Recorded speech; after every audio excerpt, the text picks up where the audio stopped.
Hello student, welcome to my YouTube channel base of education Mantra. Student, आज की इस video में हम करने वाले हैं क्लास 6 की वर्कशीट नंबर 9 यानी कि कार्यपत्रक नंबर 9, जो कि विषय गणित से संबंधित है। तो प्यारे बच्चों, आज की इस वर्कशीट में हम संख्याओं की जानकारी के बारे में पढ़ने और समझने वाले हैं।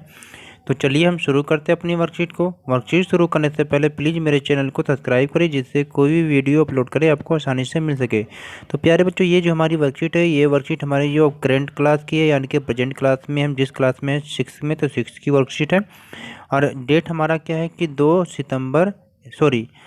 अगस्त 2021 की वर्कशीट है। तो प्यारे बच्चों, चलिए हम शुरू करते हैं अपनी वर्कशीट को। बच्चों, यहाँ पर आप देख रहे हैं कि हमारी ये जो वर्कशीट है, ये वर्कशीट कब की है। तो ये हमारी वर्कशीट क्या है, 2 अगस्त 2021 की वर्कशीट है। तो विषय है गणित है, क्लास 6 की वर्कशीट है। तो प्यारे बच्चों, यहाँ पर नाम लिखेंगे, यहाँ पर अपने क्लास टीचर का नाम लिखेंगे।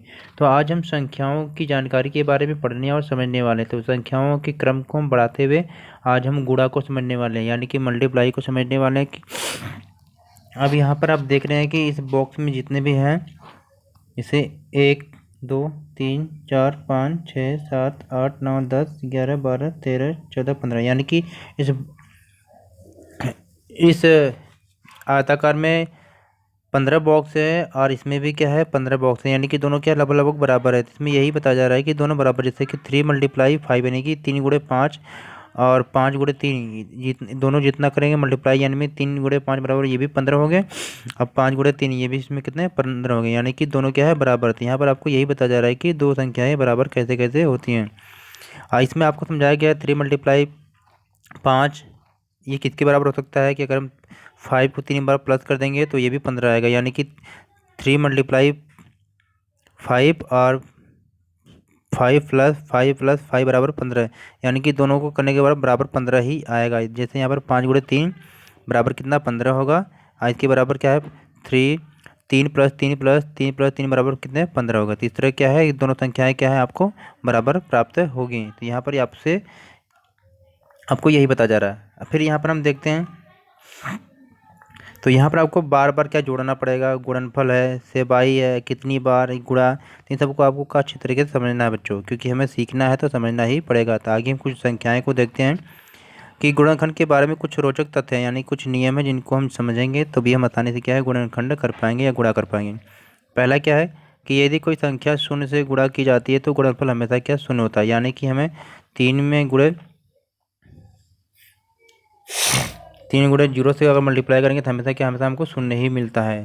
तो इसलिए इस बात का ध्यान रखें। सेकंड क्या है कि यदि किसी संख्या और एक का गुणनफल करें तो वही संख्या हमेशा प्राप्त होती है। जैसे अगर हमें क्या है 25 में मल्टीप्लाई 1 से गुणा करेंगे तो हमेशा हमको क्या है सेम वही संख्या प्राप्त होगी जिस संख्या में हमें मल्टीप्लाई करना है 1 से 25 से।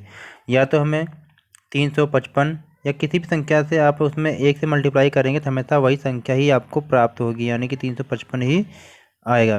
तो इस बात का ध्यान रखिए बच्चों की किसी भी संख्या और ए का गुणनखंड हमेशा वही संख्या होती है। आगे देखिए, किसी संख्या को 10 से 100 से या 1000 से गुणा करने पर हमेशा क्या है, हम उतनी संख्या के साथ क्या वही संख्या पाते हैं।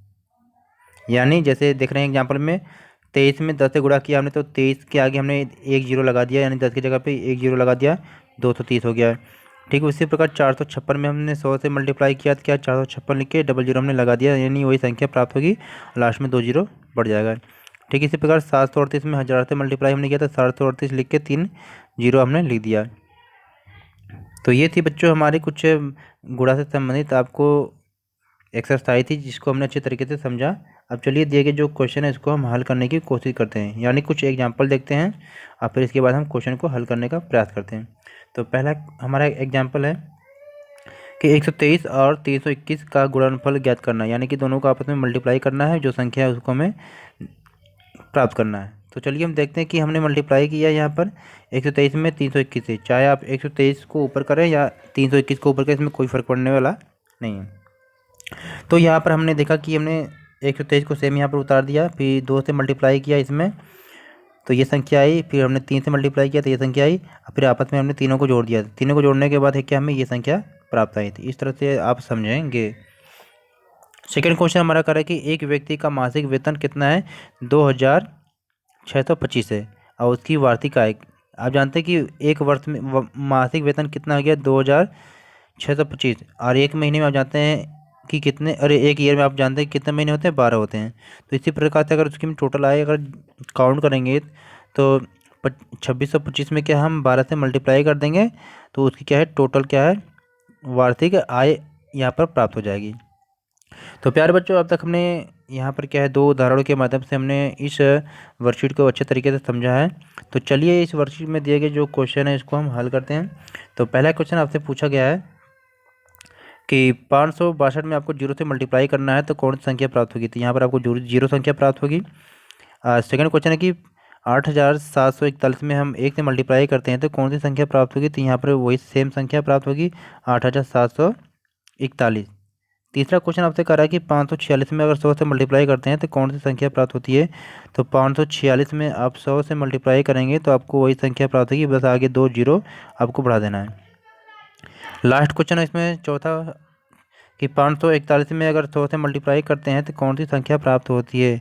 तो 541 में अगर मल्टीप्लाई हम करते हैं, 541 में 1000 से मल्टीप्लाई करते हैं तो आगे हमको 3 जीरो लगाना पड़ेगा, तो ये आपकी संख्या क्या प्राप्त होती है। ठीक है, इसी प्रकार सेकंड क्वेश्चन भी हमारा है कि 4851 में 254 से मल्टीप्लाई करेंगे तो कौन सी संख्या प्राप्त होगी। तो इस क्वेश्चन का आंसर भी हम देखते हैं। थर्ड क्वेश्चन है कि एक बॉक्स में बिस्कुट के 480 पैकेट हैं और प्रत्येक पैकेट में कितने हैं 12 बिस्कुट हैं। तो ऐसे क्या है कि पूरे बॉक्स में आपको कितने क्या है बिस्कुट प्राप्त है यानी होंगे। तो आपको करना क्या है बच्चों कि आपको बस यही करना है कि 480 में क्या है कि इसे 12 से मल्टीप्लाई कर देना है, जो आएगा वो संख्या अब आपको यहाँ पर नोट डाउन कर देना है। तो चलिए हम देखते हैं इस क्वेश्चन का आंसर क्या होगा। तो प्यारे बच्चों, यहाँ पर हमने फर्स्ट क्वेश्चन आपको नोट डाउन कराया है, तो इस क्वेश्चन को आप यहाँ से लिखेंगे। तो पहला क्वेश्चन हमने आपको यहाँ पर कराया था कि जो पहला क्वेश्चन हमारा कि 562 में क्या जीरो से मल्टीप्लाई करना है तो इसका आंसर कितना जीरो आ जाएगा। और सेकंड क्वेश्चन में 8741 में हमने 1 से मल्टीप्लाई किया तो सेम संख्या प्राप्त होगी।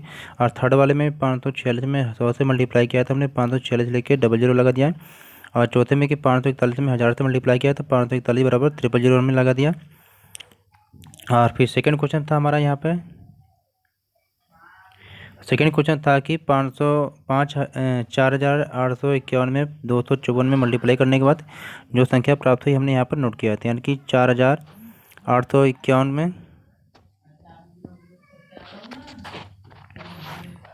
तो यहाँ पर हमें क्या करना था कि 4851 में 254 से हमने मल्टीप्लाई किया। तो पहले हमने जो 4 से 1 में मल्टीप्लाई किया तो ये संख्या प्राप्त हुई, 5 से हमने मल्टीप्लाई किया तो ये संख्या प्राप्त हुई, 2 से मल्टीप्लाई किया तो ये संख्या प्राप्त हुई। हमने फिर तीनों को काउंट करने के बाद 1 2 3 2 1 5 4 ये संख्या आपको क्या है प्राप्त होगी। तो इसे आप अपनी कॉपी में नोट करेंगे। थर्ड क्वेश्चन हमारा था